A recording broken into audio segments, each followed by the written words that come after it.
In this video, we're going to look at 5 arguments that I found against Zionism. And in this regard, I'm talking specifically about indigeneity, the rationale for taking over the land which is already occupied. The first reason is that it's a blood and soil argument. Now, this is a very slippery slope rationale, because when you start saying, "Oh, I should be able to take over somebody's land because we are the indigenous people," it is really the same kind of internal logic that was used by the Third Reich. Let's think about it. The Third Reich used the rationale of indigeneity, of their blood and soil connection to the land, and that's the reason why they were able to kick people out who are already living on the land, from Jewish people to Roma people to even disabled people who are who were not aligned with what they consider their connection to the land, for whatever reason. And this is not a rationale you can justify. This is off the face of it. You cannot justify kicking somebody out simply because you think you've got a blood and soil connection to a land.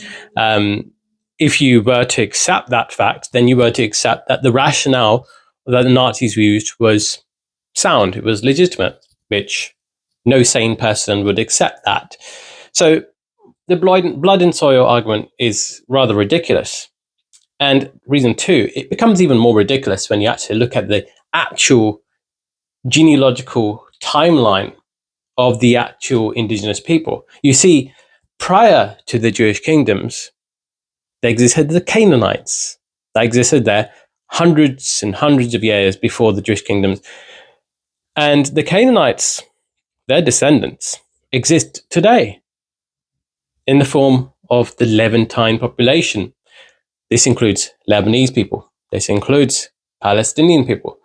You can just look at the DNA evidence. And so obviously, this also includes Jewish kingdoms too, but Jewish people too. But you have to understand, the whole notion of a Jewish kingdom is a social construct. Even Canaanite is a social construct, but it doesn't actually. Reality doesn't quite fit into these borders of thinking, of categorization.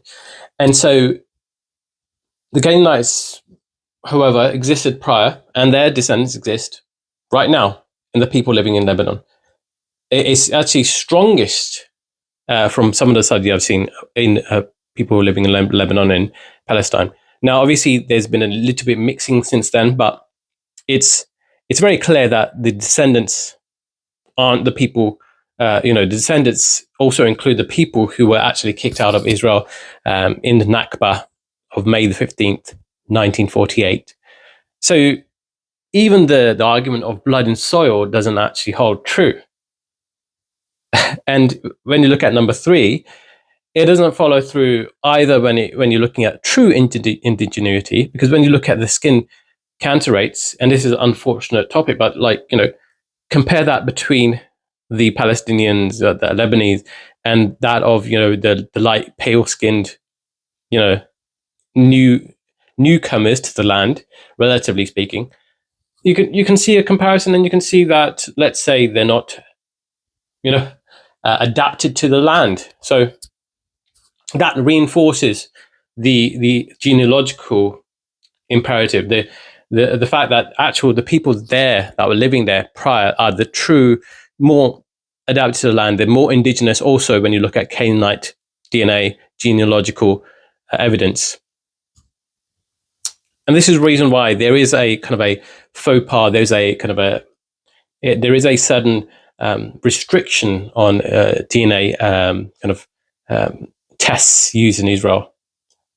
Or at least it's not something that is encouraged. Let's look at reason 4 and 5, the biblical narrative.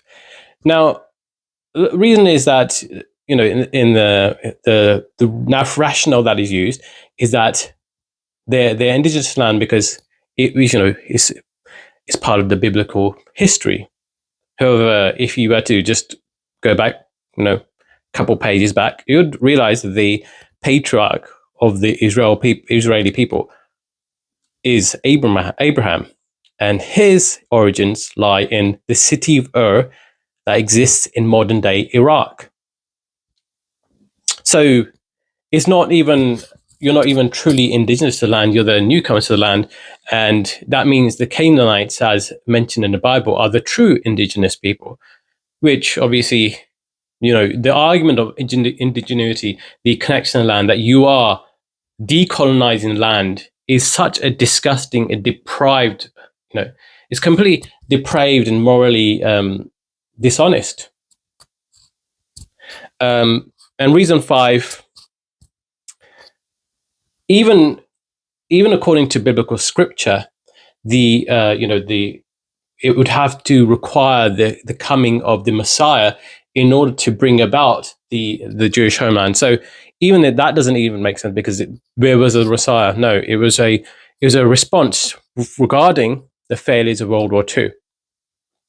Actually, this is actually part of reason 4, because it falls into the biblical category, in that how can you try and justify that you are, you are aligning yourself to some biblical narrative, but not following it through? It required a bit of, people working together, and I understand the rationale for it, but there was no divine intervention. There's no divine providence.